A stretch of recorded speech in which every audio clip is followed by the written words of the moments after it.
Hello दोस्तों, कैसे हैं आप सब। स्वागत है आप लोगों का मेरे नए वीडियो में। दोस्तों आज बीपीएससी स्टेनोग्राफर का एग्ज़ाम हुआ है 11 जून को, जिसका यह क्वेश्चन पेपर है और आज हम इसका एनालिसिस करने वाले हैं, जिसमें कुल 150 क्वेश्चन पूछे गए थे और इनमें से हम केवल जीके जीएस का क्वेश्चन करने वाले हैं। तो चलिए बढ़ते हैं सीधा हम अपने क्वेश्चन की तरफ।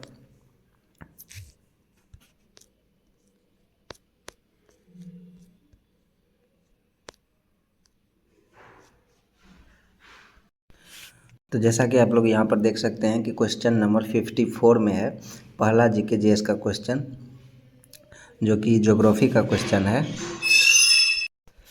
तो क्वेश्चन है सूची 1 को सूची 2 से मिलान करने के लिए यह जो है सो स्थल रूप है और इसका प्रमुख प्रक्रिया निर्माण का प्रक्रिया क्या है।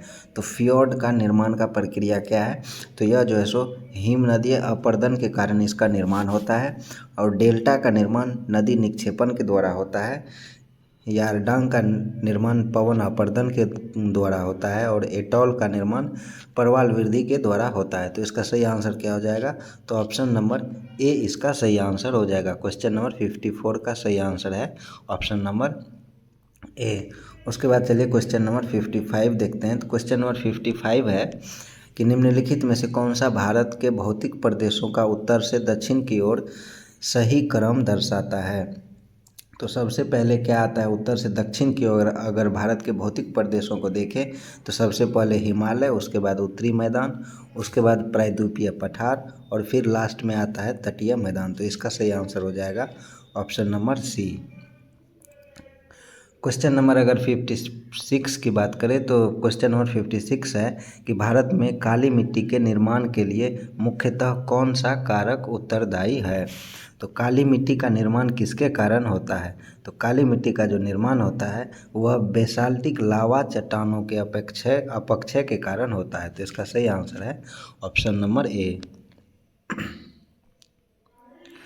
अगला क्वेश्चन है कि हिमालय एक महत्वपूर्ण जलवायवीय अवरोधक के रूप में कार्य करता है, क्योंकि यह हिमालय जो है सो एक जलवायु अवरोधक के रूप में कार्य करता है और इसका कारण क्या है। तो इसका कारण यह है कि यह जो है सो मध्य एशियाई ठंडी हवाओं को भारत में स्वतंत्र रूप से प्रवेश करने से रोकता है। तो ऑप्शन नंबर सी इसका सही आंसर हो जाएगा। अगला क्वेश्चन है पूर्व वाहिनी प्रायद्वीपीय नदियाँ सामान्यतः डेल्टा बनाती है, क्योंकि जो पूर्व वाहिनी प्रायद्वीपीय नदियाँ हैं जो जैसे कि महानदी, गोदावरी, कृष्णा और कावेरी, वह अपने मुहाने पर डेल्टा बनाती है। इसका कारण क्या है। इसका कारण यह है कि वह अपेक्षाकृत मंद ढाल पर बहती है और बंगाल की खाड़ी के निकट अवसादों का निक्षेपण करती है। तो इसका सही आंसर है ऑप्शन नंबर ए।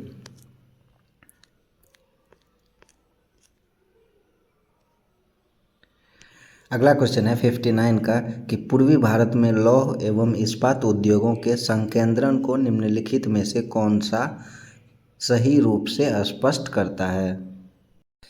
तो इसका सही आंसर क्या हो जाएगा। तो इसका सही आंसर है ऑप्शन नंबर ए। लौह अयस्क, कोयला, जल संसाधनों और परिवहन नेटवर्क की निकटता के कारण पूर्वी भारत में लौह एवं इस्पात उद्योग का संकेंद्रण जो है सो ज़्यादा अधिक रूप से हुआ है।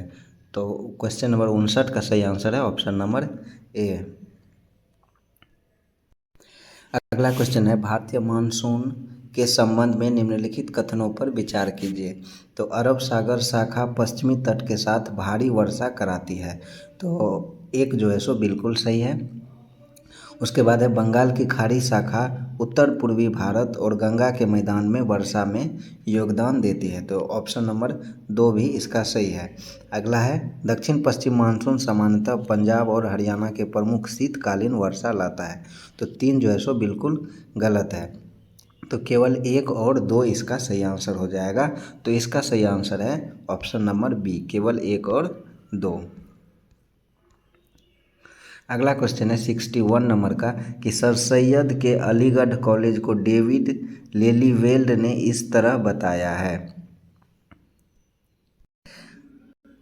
पूरी तरह से एक धार्मिक संस्था या कृषि शिक्षा का एक केंद्र, एक ब्रिटिश मिशनरी परियोजना, एक गहन राजनीतिक उद्यम। तो इसका सही आंसर है option number D, Aligarh college को डेविड लेलीवेल्ड ने एक गहन राजनीतिक उद्यम बताया था। तो इसका सही आंसर है ऑप्शन नंबर डी। अगला क्वेश्चन है कि महिलाओं और पुरुषों के बीच एक तुलना की लेखिका कौन है। महिलाओं और पुरुषों के बीच एक तुलना की लेखिका कौन है। तो इसका सही आंसर है option number A, Tarabai Shinde. महिलाओं और पुरुषों के बीच एक तुलना की लेखक है ताराबाई शिंदे। अगला क्वेश्चन है कि कांग्रेस के रामगढ़ अधिवेशन में अपने स्वागत भाषण में राजेंद्र प्रसाद ने इस बात पर जोर दिया था। तो कांग्रेस का जो रामगढ़ अधिवेशन हुआ था उसमें डॉक्टर राजेंद्र प्रसाद ने कौन सी बातों पर जोर दिया था। ब्रिटिश सरकार के माध्यम के साथ सहयोग, औपनिवेशिक शासन के कारण के रूप में बिहारियों का पिछड़ापन, या राष्ट्रीय प्रयासों में बिहारियों की जिम्मेदारी साझा करने की जरूरत। तो इसका सही आंसर है ऑप्शन नंबर सी।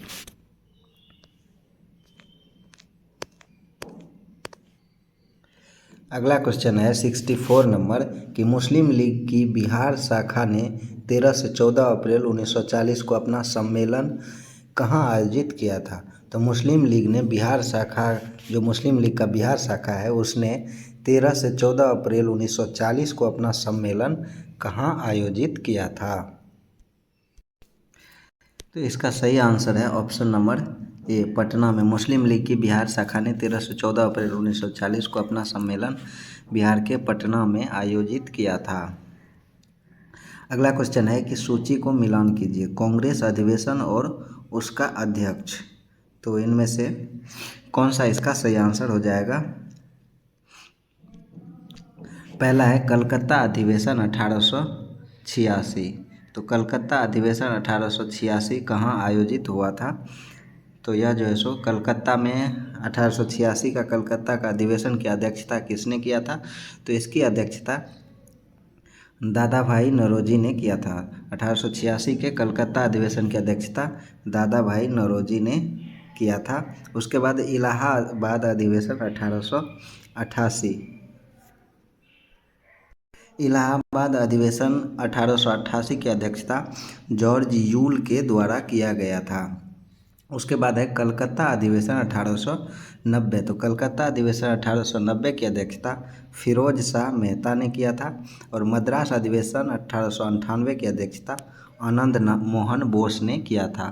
तो इसका सही आंसर क्या हो जाएगा। तो इसका सही आंसर हो जाएगा option number A. Option number A इसका सही आंसर हो जाएगा।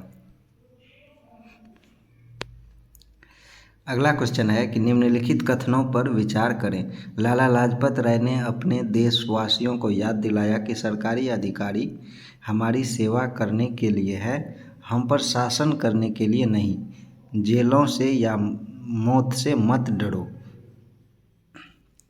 तो इनमें से जो है सो कौन कौन सा कथन सत्य होगा। तो क्या एक सही है। तो जी बिल्कुल लाला लाजपत राय का यह कथन है, तो एक नंबर जो है सो बिल्कुल सही है।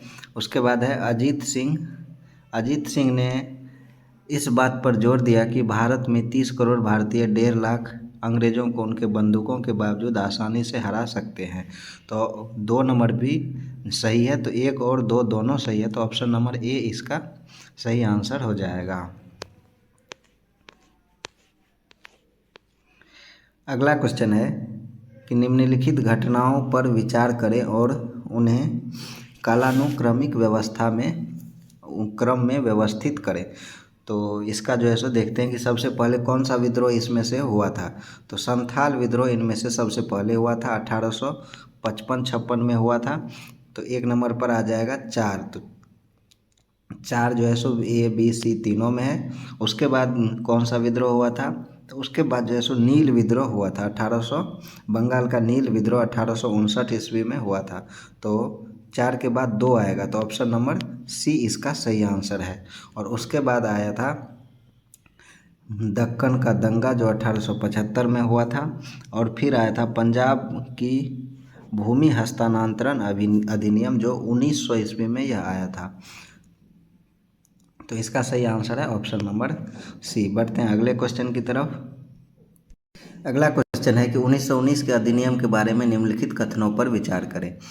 इसमें केंद्र में द्विसदनीय विधायिका का प्रावधान था। 1919 के अधिनियम में केंद्र में द्विसदनीय विधायिका का प्रावधान था। तो यह जो है सो बिल्कुल सही है। तो ऑप्शन एक सही है। उसके बाद है इसमें ऊपरी सदन, राज्य परिषद और निचला सदन विधानसभा शामिल थी। दो भी सही है। राज्य परिषद में 60 सदस्य थे, जिनमें से 34 निर्वाचित और 26 मनोनीत थे। ये भी सही है। अगला है विधानसभा में 135 सदस्य थे, जिनमें से 100 निर्वाचित और बाकी मनोनीत थे। तो ये जो है सो बिल्कुल गलत है। तो 1, 2 और 3 सही है। तो ऑप्शन नंबर सी इसका सही ऑप्शन है। 1, 2 और 3। अगला क्वेश्चन है कि निम्नलिखित दो कथन दिए गए हैं, अभिकथन और कारण। तो इसमें देखिए कि अभिकथन है कि 1880 के दशक की शुरुआत में भारत में राजनीतिक स्थिति को 1857 के बाद से सबसे खतरनाक स्थितियों में से एक माना जाता है। तो क्या यह सही है? तो यह जो है सो बिल्कुल सही है। अभिकथन जो है सो बिल्कुल सही है। और इसका कारण दिया हुआ है कि 1885 में महंगी विदेश नीति के फैसलों की एक श्रृंखला ने भारतीय वित्तीय भार को बदतर किया और राष्ट्रवादी गुस्से को बढ़ा दिया। तो कारण भी इसका सही है। तो ए और आर दोनों सत्य है और आर ए की सही व्याख्या करता है। तो ये इसका ऑप्शन नंबर ए सही आंसर हो जाएगा। अगला क्वेश्चन है कि मजदूरों की हड़ताल के बारे में इन कथनों पर विचार करें।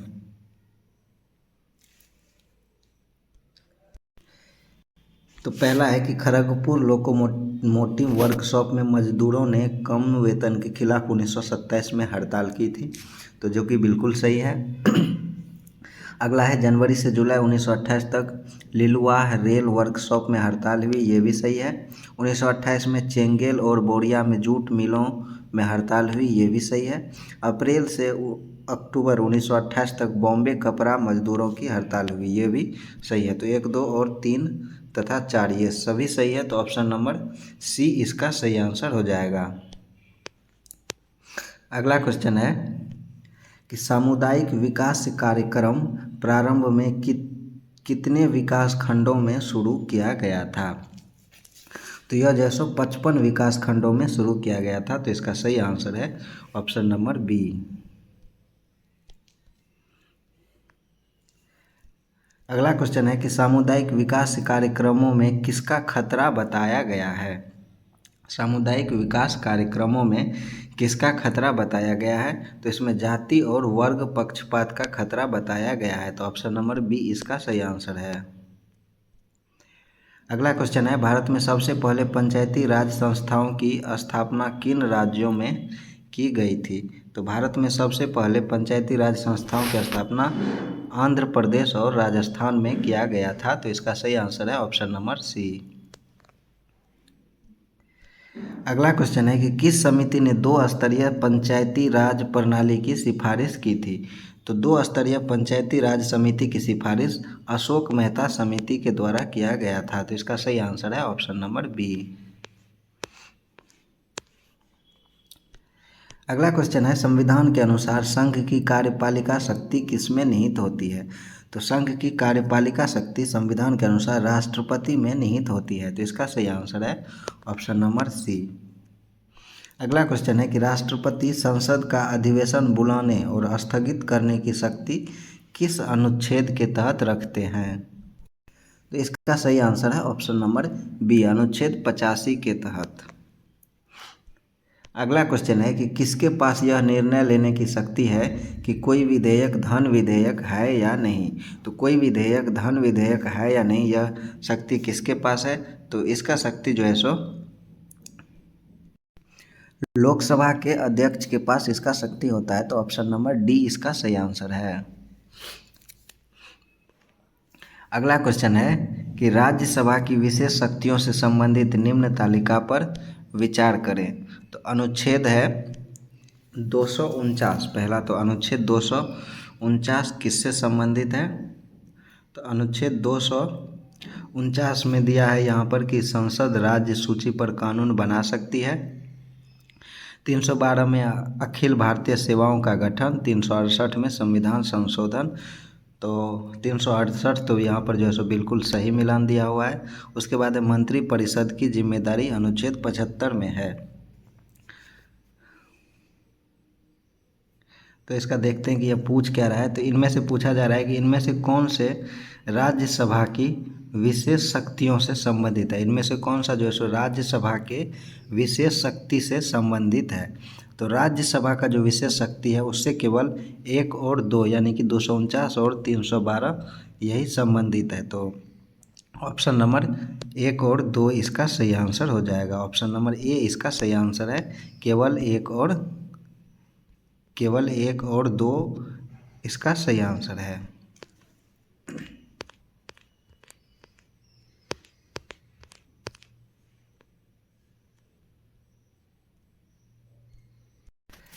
इसके बाद जो है सो करंट अफेयर्स के क्वेश्चन शुरू हो जाते हैं और हमारा जीके जीएस का क्वेश्चन, जीके का क्वेश्चन यहाँ पर हमारा समाप्त हो जाता है और यहाँ से जो है सो जीएस का क्वेश्चन शुरू होता है। तो 101 नंबर क्वेश्चन है कि कमरे में चल रहे रेफ्रिजरेटर का दरवाज़ा खुला छोड़ दिया जाता है, तो इनमें से कौन सा सही कथन है। कमरा थोड़ा ठंडा हो जाएगा, कमरा धीरे धीरे गर्म हो जाएगा, कमरे के तापमान पर कोई प्रभाव नहीं पड़ेगा, रेफ्रिजरेटर चलना बंद हो जाएगा। तो ऑप्शन नंबर बी इसका सही आंसर है कि कमरा जो है सो धीरे धीरे बंद हो जाएगा। उसके बाद अगला है कि नीचे 2 कथन दिए गए हैं, एक अभिकथन और दूसरा कथन। तो अभिकथन और कारण इनमें से देखना है कि कौन सा सही है और कौन सा गलत है। तो अभिकथन है कि 2 क्षण चुंबक एक दूसरे को आकर्षित करते हैं जब उन्हें समान ध्रुवों के साथ एक दूसरे के पास लाया जाता है। तो अभिकथन जो है सो बिल्कुल गलत हो जाएगा। और उसके बाद कारण है कि विपरीत ध्रुव एक दूसरे को आकर्षित करते हैं। तो कारण इसका बिल्कुल सही है, लेकिन अभिकथन जो है सो गलत है। तो इसका सही आंसर क्या हो जाएगा। ऑप्शन नंबर डी इसका सही आंसर हो जाएगा कि अभिकथन असत्य है लेकिन कारण सत्य है। अगला क्वेश्चन है कि खाना पकाने के बर्तनों में लकड़ी के हैंडल इसलिए लगाए जाते हैं क्योंकि वे रंगीन होते हैं, ऊष्मा के खराब चालक होते हैं, ऊष्मा के अच्छे चालक होते हैं या आसानी से उपलब्ध होते हैं। तो ऑप्शन नंबर बी इसका सही आंसर हो जाएगा क्योंकि वह ऊष्मा के खराब चालक होते हैं। अगला क्वेश्चन है कि इन पिंडों पर विचार करें और उन्हें परिणाम के अनुसार हल्के से भारी क्रम में व्यवस्थित करें। तो हल्के से भारी के क्रम में इसको व्यवस्थित करना है।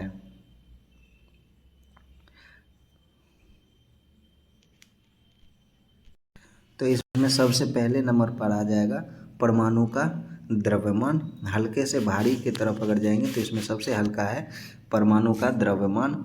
उसके बाद आता है कृत्रिम उपग्रह का द्रव्यमान।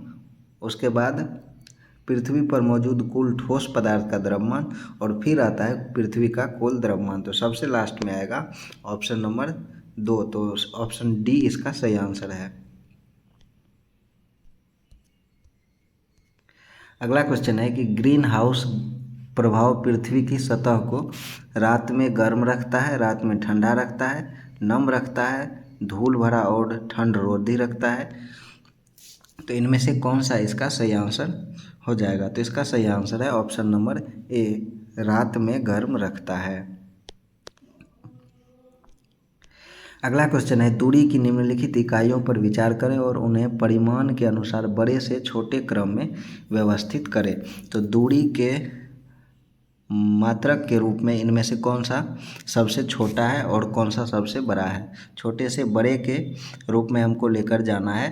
तो इनमें से इसका जो है सो सबसे छोटा कौन सा हो जाएगा। तो सबसे छोटा है मिलीमीटर और उसके बाद आ जाएगा माइक्रोमीटर, उसके बाद नैनोमीटर और सबसे लास्ट में पिकोमीटर। तो इसका सही आंसर है ऑप्शन नंबर बी। अगला क्वेश्चन है कि सौर ऊर्जा को किसमें परिवर्तित किया जा सकता है। विद्युत ऊर्जा में, यांत्रिक ऊर्जा में। तो सौर ऊर्जा को जो है सो विद्युत ऊर्जा और यांत्रिक ऊर्जा इनमें से किसमें परिवर्तित किया जा सकता है। तो इसका सही आंसर है ऑप्शन नंबर सी, ए और बी दोनों में। सौर ऊर्जा को विद्युत ऊर्जा और यांत्रिक ऊर्जा दोनों में परिवर्तित किया जा सकता है। अगला क्वेश्चन है, एक उपकरण किसी भौतिक राशि का मान मापता है जो उसके वास्तविक मान से बहुत निकट होता है, तो इस कथन को क्या कहा जाता है? उपकरण की परिशुद्धता, उपकरण की सटीकता, इनमें से क्या कहा जाएगा इस कथन को? तो इसे जो है उपकरण की सटीकता कहा जाएगा। ऑप्शन नंबर बी इसका सही आंसर हो जाएगा। अगला क्वेश्चन है, निम्नलिखित कथनों को पढ़ें और सही उत्तर चुने। आवेश धनात्मक, ऋणात्मक या शून्य हो सकता है, तो क्या यह सही है? तो यह बिल्कुल सही है। आवेश धनात्मक, ऋणात्मक और शून्य हो सकता है। द्रव्यमान एक धनात्मक राशि है, तो ऑप्शन नंबर बी भी सही है कि द्रव्यमान एक धनात्मक राशि है। आवेश और द्रव्यमान दोनों धनात्मक या ऋणात्मक हो सकते हैं, ऑप्शन सी गलत है। तो ए और बी दोनों सही है, तो ऑप्शन डी इसका सही आंसर हो जाएगा।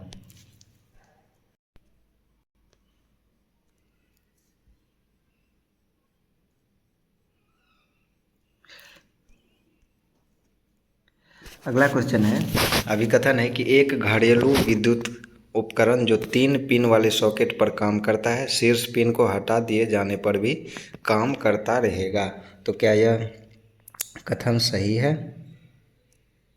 तो यह जो है सो अभिकथन बिल्कुल सही है। उसके बाद है कि तीसरा शीर्ष पिन केवल एक सुरक्षा उपकरण के रूप में उपयोग किया जाता है, कारण भी बिल्कुल सही है। तो ऑप्शन नंबर ए इसका सही आंसर हो जाएगा। अभिकथन और कारण दोनों सही है तथा अभिकथन व्याख्या, कारण जो है सो अभिकथन की सही व्याख्या करता है। उसके बाद है कि एक जैव अणु साइनोकोबाल्मिन किस विटामिन व किस धातु आयन से संबंधित है? साइनोकोबाल्मिन जो है सो किससे संबंधित है? तो साइनोकोबाल्मिन कहा जाता है विटामिन B12 को, तो ऑप्शन नंबर सी इसका सही आंसर हो जाएगा।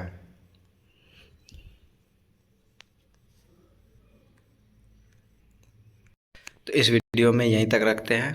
अगले वीडियो में अगला क्वेश्चन जो है सो आप लोगों के बीच मैं लेकर आऊँगा। तो अगर आप लोगों ने वीडियो को लास्ट तक देखा है तो वीडियो को लाइक कर दीजिए और चैनल को सब्सक्राइब जरूर कर लीजिए। मिलेंगे अगले वीडियो में। Thank you.